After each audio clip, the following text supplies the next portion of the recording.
Welcome back friends. Current affairs funda में आपका स्वागत है दोस्तों। It's a free education revolution. Subscribe this channel for regular updates. Friends, today we will discuss statement and arguments. A few people are requesting to complete the analytical reasoning series. That's why I'm going to complete statement and arguments. Friends, statement और arguments को आज हम discuss करेंगे। You know very well, SBI PO or clerk or IBPS. These are the basically banking exams which ask such type of problems. SBI PO और clerk या IBPS PO और clerk में इस तरीके की प्रॉब्लम्स आपको देखने को मिलेंगी। तो स्टेटमेंट और आर्गुमेंट्स के एक से दो क्वेश्चंस मिलते हैं। बेसिकली क्या होते हैं स्टेटमेंट, क्या आर्गुमेंट्स होते हैं, उनके लिए क्या अप्रोच करनी है, इस वीडियो में आज हम इस टॉपिक के ऊपर बात करेंगे। Fine friends, one request from my side to all of you, do like this video. इस वीडियो को लाइक जरूर करें। And this video will in the format of bilingual. ये वीडियो दो भाषाओं में होगा, हिंदी और इंग्लिश। ठीक है, तो सारे लोगों के लिए कॉन्सेप्ट समझ में आ जाएं, इसलिए मैं ऐसा कर रहा हूं।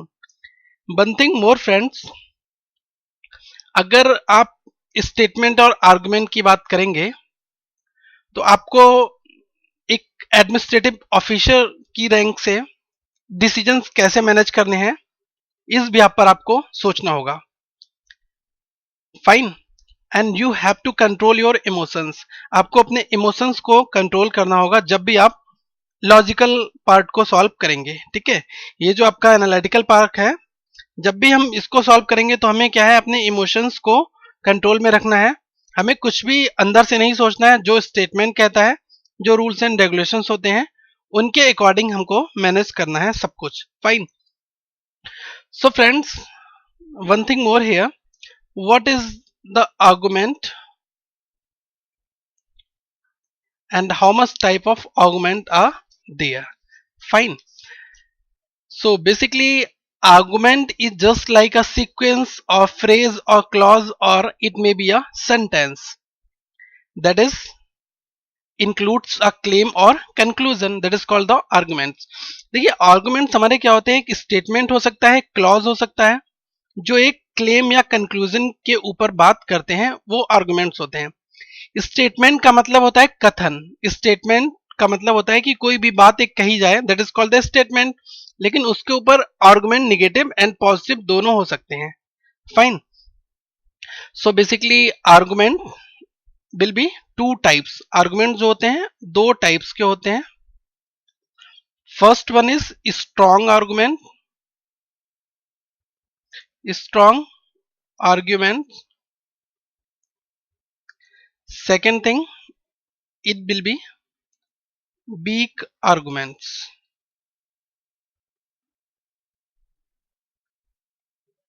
फाइन। तो देखिए, आर्गुमेंट्स दो तरीके के होते हैं, स्ट्रॉन्ग आर्गुमेंट और वीक आर्गुमेंट। स्ट्रॉन्ग आर्गुमेंट क्या होते हैं, सबसे पहले हम डिस्कस करेंगे कि स्ट्रॉन्ग आर्गुमेंट्स क्या होते हैं। ठीक है, स्ट्रॉन्ग आर्गुमेंट्स जैसे कि कोई भी decision taken by the government and constitution. So first of all kindly note down, any decision taken by government or reference to constitution,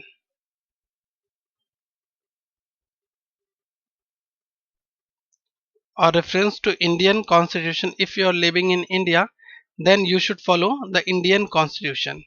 Fine. It may be any other constitution, just understand the basic phenomena, that is constitution.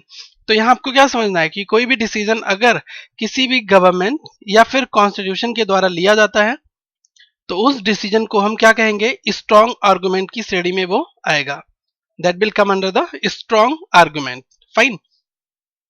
Second thing friends, universal truth. Universal truth are always strong argument. Universal truth are considered always strong argument. देखिए, जो भी universal truth होते हैं, ठीक है, जैसे कि सूर्य, हम कहते हैं ना कि सूर्य हमारा पूर्व से निकलता है, ठीक है, तो ये यूनिवर्सल ट्रूथ है। पृथ्वी गोल है, यूनिवर्सल ट्रूथ है। तो जैसे जो भी यूनिवर्सल ट्रूथ होगा वो हमारा क्या होगा, स्ट्रॉन्ग आर्गुमेंट ही होगा। थर्ड, अगर हम बात करते हैं स्ट्रॉन्ग आर्गुमेंट की, then friends we will consider law, rules and regulations. These are also comes under the strong argument. तो ये तीनों पॉइंट्स जो हैं ये स्ट्रॉन्ग आर्गुमेंट की श्रेणी में आएंगे। जब भी हम इनके रेफरेंस में बात करेंगे तब हम इनको क्या कहेंगे, strong argument. Fine.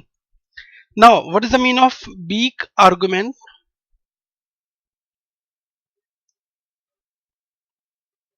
Week argument, friends weak arguments वो आर्गुमेंट्स होंगे जिसमें कोई भी सलाह दी जाए, एडवाइस दी जाए। Fine. First thing we will write advice. अगर किसी भी, if any argument that having advices, then we will call that is the weak argument. Second, whenever you see only word in any argument, then it will be considered as a weak argument. Fine. जब कभी भी आप only word का इस्तेमाल देखें किसी भी argument में तो उसको हम क्या कहेंगे, weak argument. Fine. If friends comments are given, comments or it may be such kind of suggestions, then we will also consider them as a weak argument. कहीं पर अगर comments या फिर फ्रेंड्स सजेशंस ये दिए जाएं तो हम उसको क्या कहेंगे, weak argument ये भी होगा। ठीक है। If we are talking about the restatement, then it will comes under the weak argument। ठीक है, तो ये किसके अंदर में आता है, ये भी हमारा weak argument के अंदर में आएगा। ठीक है। अगर हम रीस्टेटमेंट की बात करेंगे तो देखिए पहली चीज, अगर किसी भी सलाह मशवरा की बात की जाएगी, एडवाइस की बात की जाएगी, वो भी वीक में आएगा। ओनली वर्ड का इस्तेमाल दिखता है तो वीक है। ये चार केसेस में आपको वीक कंसीडर करना है। Fine. So friends one thing kindly note down, इस तरीके के क्वेश्चंस को सॉल्व करने की कोई भी ट्रिक नहीं होती है। There is no short tricks to solve the statement and argument problems, but I am writing one thing here for you. Think you are in a administrative level.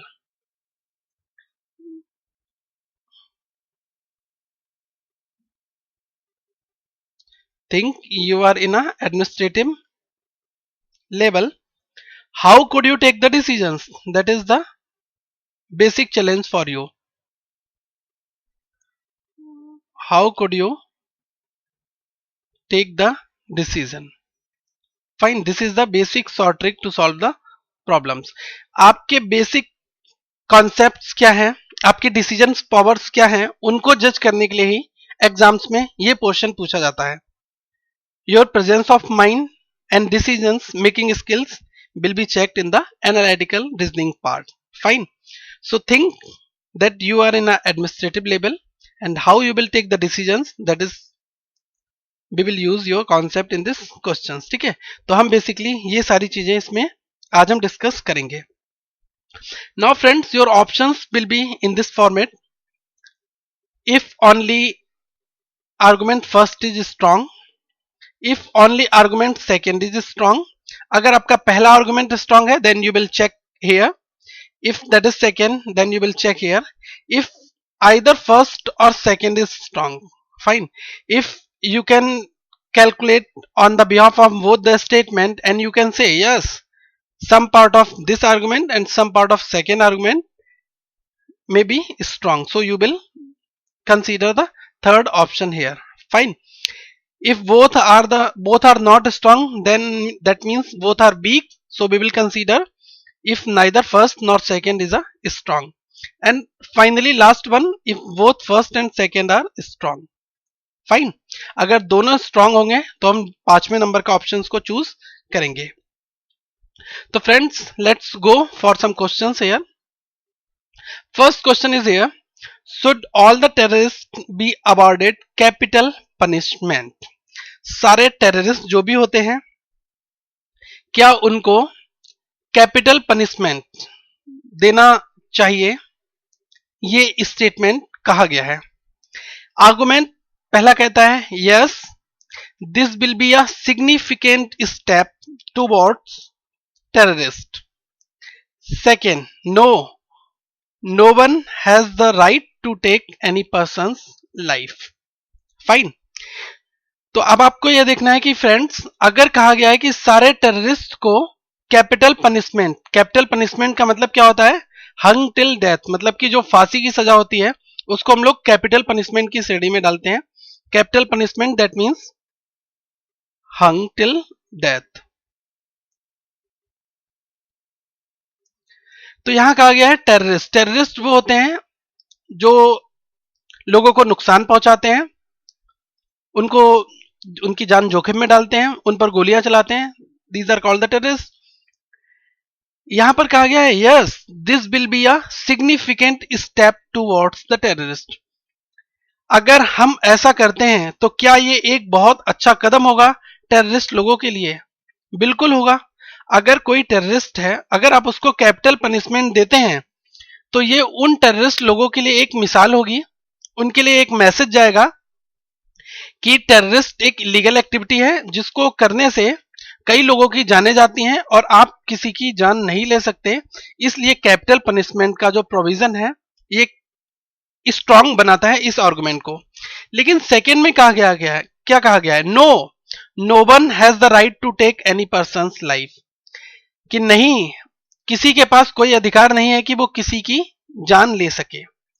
But friends, terrorist are not the common people, these are the malicious. ये terrorist जो होते हैं ये कोई common people नहीं होते हैं, ये लोगों की जान जब ले रहे हैं तो इनको एक स्ट्रांग मैसेज देने के लिए कैपिटल पनिशमेंट का प्रोविजन दिया गया है। तो यहां पर मैं क्या कहूंगा कि जो हमारा पहला स्टेटमेंट है कि yes, this will be a significant step towards terrorist, this is the strong. Fine. Second वाला तो वीक है, second one is weak. Why? because if you are a terrorist then you don't have a right to kill any person, and this the second argument that is saying no one has the right to take any person's life. Fine. तो देखिए second वाले में कहा गया है कि किसी के पास किसी की जिंदगी लेने का अधिकार नहीं है, लेकिन जो टेररिस्ट हैं, लोगों की जान ले रहे हैं, उनके लिए कैपिटल पनिशमेंट का प्रोविजन अगर होता है तो ये उस स्टेटमेंट को स्ट्रांग बनाता है। फाइन। सो हम यहां पर क्या कहेंगे, only first is strong. Fine. Now let's move for the second question here friends. Previous one was the first question. Now see here, should there be a restriction on migration of people from one country to another country? तो question में कहा गया है कि एक देश से दूसरे देश में क्या लोगों को माइग्रेट करना चाहिए? तो सबसे पहले इस स्टेटमेंट के ऊपर क्या तर्क दिया गया है, no any person has a right to stay at any place. हर एक के पास अधिकार है कि वो किस जगह पर रहना चाहे। सेकेंड में कहा गया कि yes, this is the matter of any countries law, order and security. तो क्या लोगों के ऊपर रोक लगानी चाहिए माइग्रेट करने के लिए एक देश से दूसरे देश में? तो फ्रेंड्स, जब कभी भी आप एक जगह की ज्योग्राफिकल बाउंड्री, ये कंट्री है कोई और इसकी ये ज्योग्राफिकल बाउंड्री है, ठीक है, तो यहां पर जो law and order security purposes से किसके द्वारा होता है, वहां की गवर्नमेंट के द्वारा इंपावर होता है। और अगर कोई भी दूसरे देश का पर्सन है वो इस टेरिटरी में आना चाहता है तो इस देश की उसको लॉ एंड ऑर्डर मेंटेन करना होगा। इस जगह पर पहले चेक करना होगा क्या वो अंदर आ सकता है, नहीं आ सकता है, उसको वीजा अप्रूवल दिया जाना चाहिए, नहीं दिया जाना चाहिए। ऐसे तो अगर बात की जाए तो जितने भी टेररिस्ट हैं वो किसी भी देश में घूम सकते हैं, ठीक है। तो पहला स्टेटमेंट कहता है कि no any person has a right to stay at any place. ये इस आर्गुमेंट को वीक बनाता है, ठीक है, ये वीक है। क्यों? क्योंकि अगर कोई टेररिस्ट की बात की जाए या फिर कोई अनऑथोराइज्ड पर्सन की बात की जाए तो वो किसी भी देश में नहीं जा सकता, क्योंकि वहां के लॉ एंड ऑर्डर सिक्योरिटी उस चीज को चेक करेंगे कि ये पर्सन वैलिडेटेड है, ऑथेंटिकेटेड है या नहीं है। सेकेंड आर्गुमेंट कहता है yes this is the matter of any countries law order and security. हर एक देश के कानून और वहां पर सुरक्षा की दृष्टि से हम फ्रेंड्स ये चीजें रिस्ट्रिक्ट कर सकते हैं कि एक देश से दूसरे देश में लोगों का आना चाहिए या नहीं चाहिए। ये टोटल डिपेंड किसके ऊपर करता है? Law order. यहां पर रूल्स का हवाला दिया गया है, कानून का हवाला दिया गया है, ठीक है। That's why there the rules exist, so second argument is strong. Fine, so we will write here only second is strong. Fine, now let's see the third question here. Third question की बात करते हैं friends. Statement is here, should a children below 18 years of age be restricted from watching any movies except children movies? Fine, यहां पर कहा गया है क्या 18 साल से कम उम्र के बच्चों को रोक देना चाहिए कि वो किसी भी तरीके की मूवी ना देखें सिवाय चिल्ड्रन मूवी के। तो ऐसा तो नहीं होना चाहिए, ठीक है, क्योंकि अगर इस स्टेटमेंट के ऊपर आर्गुमेंट्स की बात करते हैं, yes in other movies there are many such things which they either do not understand or can not interpreted their actual meaning. Friends, one thing more, if you are thinking this argument is strong, if अगर आप उनको दूर कर देंगे इन सारे माहौल से, then their mental growth will be stopped there.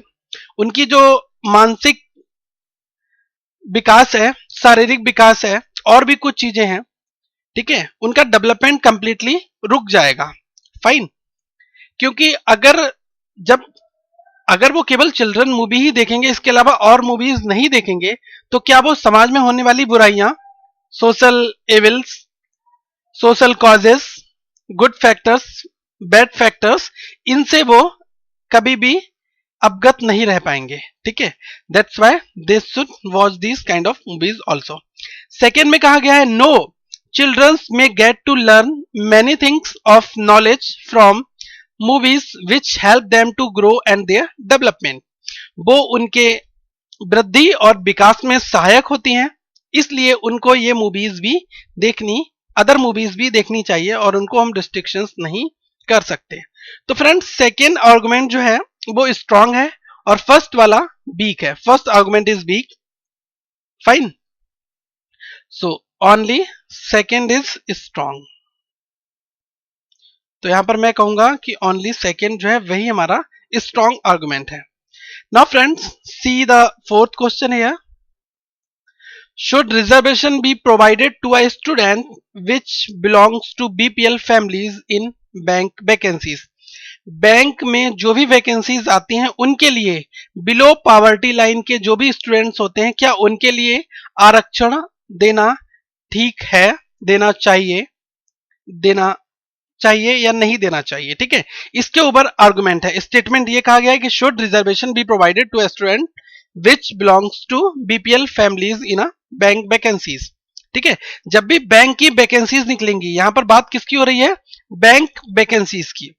First argument में कहा है yes because BPL students can not bear the fees burden impose by the bank.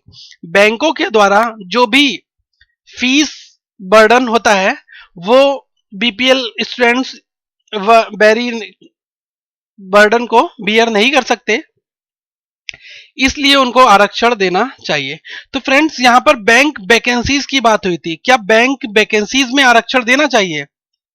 लेकिन यहां पर बात किसकी हो रही है? फीस की बात हो रही है कि वो फीस का बर्डन जो है वो सहन नहीं कर सकते, इसलिए उनको आरक्षण देना चाहिए। तो यहां पर जब टॉपिक से भटक कर बात हो रही है कि फी बर्डन की, that's why this argument considered as a weak argument. Fine, because the statement there is no discussion on fees burden on our statement, so we cannot access this word from here. इसलिए हम इस word के ऊपर बात नहीं कर सकते fees burden के ऊपर। फाइन, तो ये फीस बर्डन जो वर्ड लिखा हुआ है that makes the argument as a weak, ये इस आर्गुमेंट को वीक बनाता है।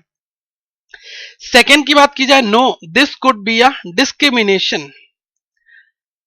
No, this could be a discrimination. This is itself weak argument. Why? If a person living in a below poverty line, then there should be some steps from the bank to grow themselves. उन लोगों की grow की जाए. क्यों? क्योंकि वो लोग below poverty line, गरीबी रेखा से नीचे जीवन यापन कर रहे हैं. अगर हम उनको रिजर्वेशन देते हैं, then they should definitely come, वो लोग समाज में आएंगे और वो उनका डेवलपमेंट होगा. Fine. Because they are economically weak, क्योंकि वो लोग क्या है, इकोनॉमिकली वीक है, फाइनेंशियली वीक है.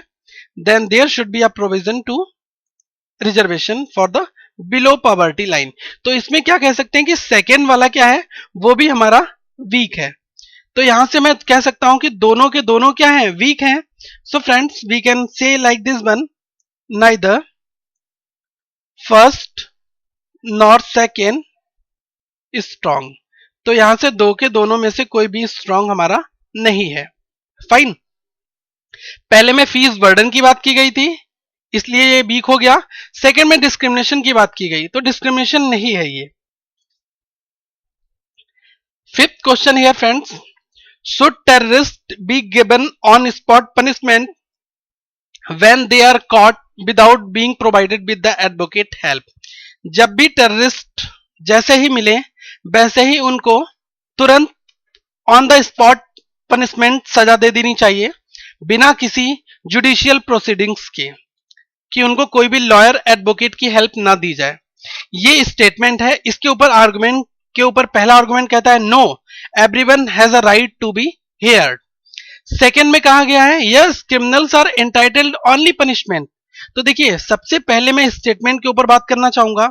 अगर कोई भी टेररिस्ट पकड़ा जाता है तो ऑन द स्पॉट उसको पनिशमेंट दे देनी चाहिए. क्या ये ठीक है? बिना किसी जुडिशियल प्रोसीडिंग्स के, बिना किसी एडवोकेट की हेल्प दिए हुए उसको. तो इसमें पहला आर्गुमेंट कहता है no everyone has a right to be heard. नहीं, हर एक के पास ये अधिकार है कि उसको सुना जाए. तो देखिए friends, everyone has a right to heard, यहां पर क्या है, राइट की बात आई है. ठीक है, राइट टू बी हियर्ड ये क्या है, कॉन्स्टिट्यूशनल राइट होता है. अगर किसी को कैपिटल पनिशमेंट, फांसी की सजा भी दी जाती है तो उसकी लास्ट विश पूछी जाती है कि तुम्हारी अंतिम इच्छा क्या है. ठीक है, तो ये उसके फंडामेंटल राइट्स होते हैं. तो everyone has a right to be heard, हर एक व्यक्ति के राइट्स होते हैं कि उसको सुना जाए. तो इसलिए उसको जुडिशियल प्रोसीडिंग्स के अंदर लाना जरूरी है. तो पहला कहता है no everyone has a right to be heard, that means this is the strong argument. Second thing is here, yes, criminals are entitled only. Only word is here. Only word makes this argument as a weak argument. जहां पर only word आ जाएगा, then we will consider as a weak argument. Fine. Right now, friends, it's all about the statement and conclusion. Statement and argument. कुछ हम और cause and effect के बारे में बात करेंगे, वो हमारे next lectures होंगे. So, friends, thank you friends. इस वीडियो को लाइक करिए, और अगर आपके कोई भी डाउट हैं तो जरूर से जरूर अपने डाउट्स पूछिए. लेकिन friends, your doubt should be genuine. आपके डाउट्स हैं जेन्युइन होना चाहिए. आपको एक एडमिनिस्ट्रेटिव ऑफिसर की अकॉर्डिंग सोचना है. यहां पर आपके डिसीजन मेकिंग्स कितने स्ट्रांग हैं, क्या वो डिसीजन मेकिंग्स आपके जनरलाइज फॉर्मेट में है या नहीं है, ये सारी चीजें आपकी देखी जाती हैं एनालिटिकल रीजनिंग में. Fine. But friends, kindly share this video among your all the friends. आप अपने सारे दोस्तों तक इन वीडियोस को जरूर शेयर करें और इस वीडियो को लाइक करना ना भूलें. Thank you friends, have a nice day. Do subscribe this channel.